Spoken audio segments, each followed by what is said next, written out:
Hey, it's me, Tony. Remember earlier when I said we had a big, huge project to do today?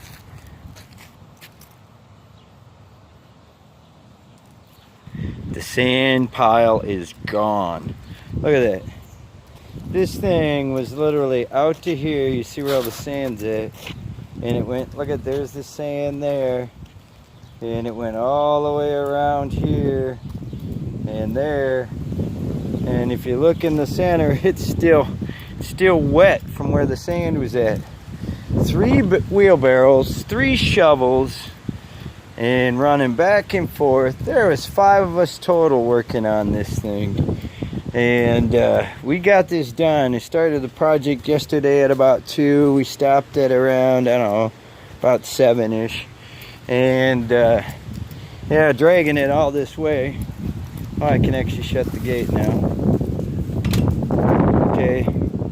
So, and dragging it all the way back here. Now, this isn't the finished project, of course, but this is most of it. See, you can see the difference already. Got the new sand all over here. And yeah, unfortunately, I probably could use another 15 tons. But if you look at the back here, you see it's all kind of scattered around. But we don't have this big, huge dip here anymore. Still got to be leveled off here and there. And yeah, it's coming along pretty good. This has to be kind of leveled off a bit.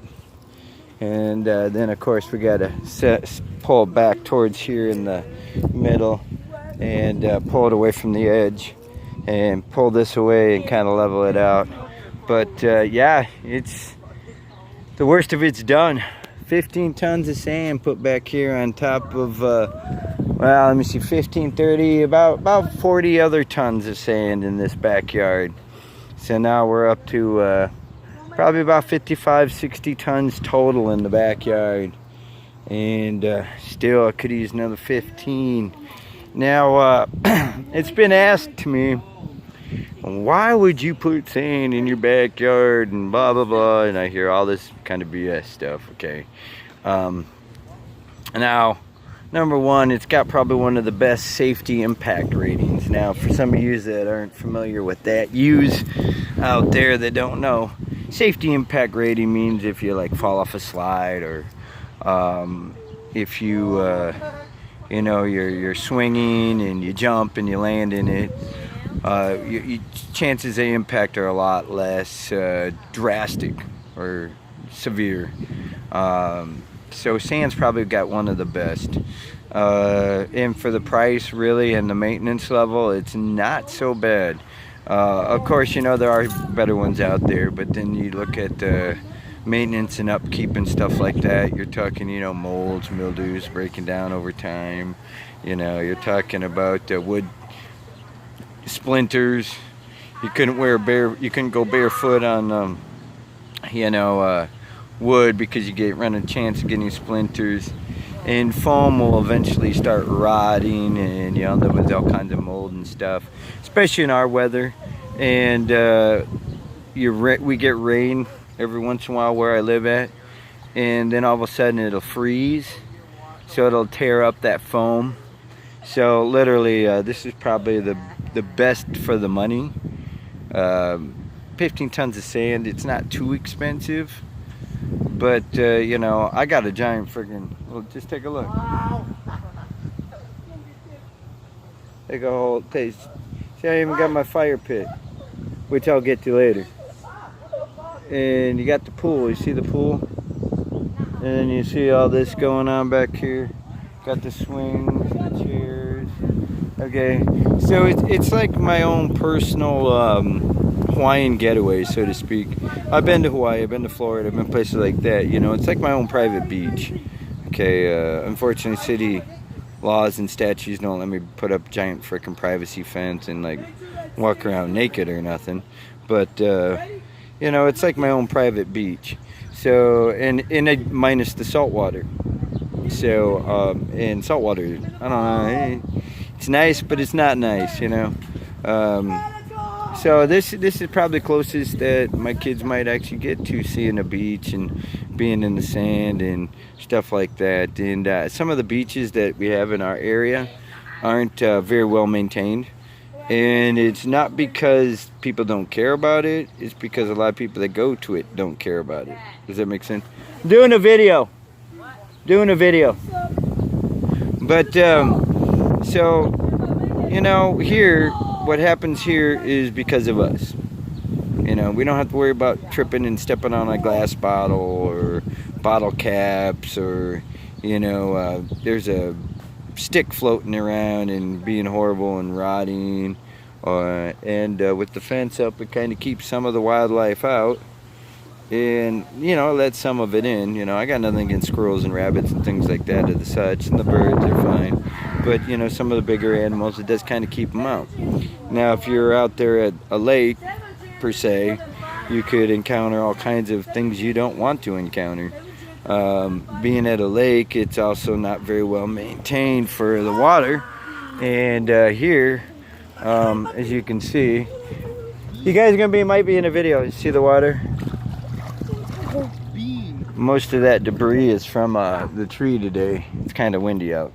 But we can maintain that and put chemicals in it, and you get less chance of diseases and parasites and stuff like that. You know, where in a lake, none of that's really maintained, and the water can get stagnant, especially on really hot, humid days. A few years ago, there was a thing about a lake was infested with a certain parasite and making people really sick, and you know, didn't have to worry about that with my pool. You know, you add the chemicals you need to add to it. It keeps it clean. You filter it out. You get the debris out. Like, as you can see, the leaves and that blowing off the tree in the back, which is something you're going to have to deal with. I'm not going to build an indoor pool because it does take away from the elements, the atmosphere of being at a lake or something, or being at an ocean. We're missing the seashells. Sorry, guys. No seashells in the sand. So my kids don't get that experience like you would out by the ocean and that. But then again, you don't have the waves. There's a lot of people that get hurt.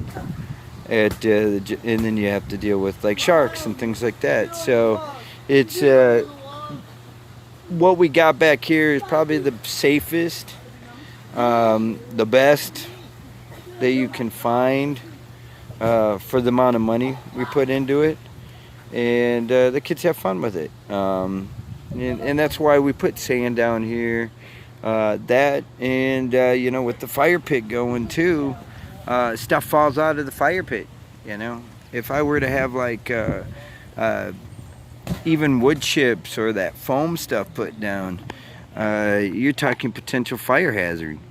And you know, and it gives me a place to put my cigarette butts. You know, I'm a nasty smoker. Been smoking since I was young, so don't ever start. Don't ever start. Smoking's a bad habit, and it's bad for you.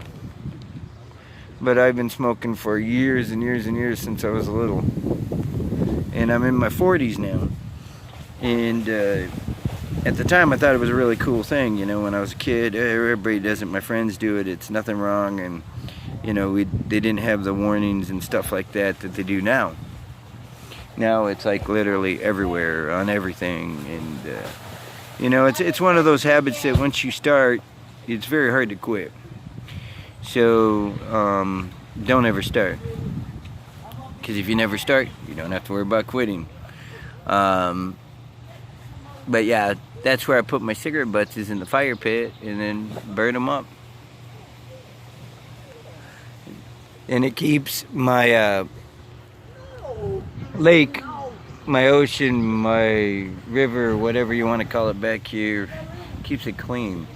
And then when it does burn up, it doesn't really do much for the atmosphere, the environment. You know, I stay away from fossil fuels. For those of you that are in the fire pits, most of my fire pits, what I use for an accelerant is a piece of corrugated cardboard.